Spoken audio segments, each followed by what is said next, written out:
Efforts to improve the Bawang Bakawan Ecotourism Park in Parayan Oeste, Bawang La Union through reforestation and protection have been underway, officials said.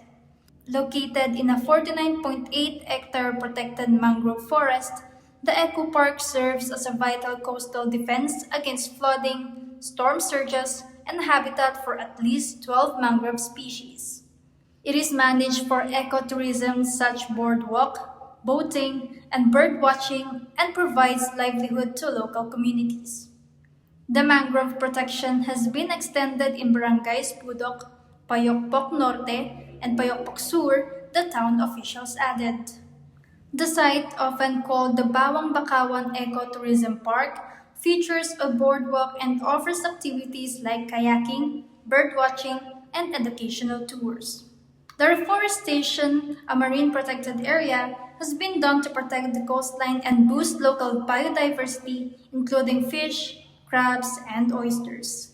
It is accessible via the Nagraban-Parayan Oeste Road.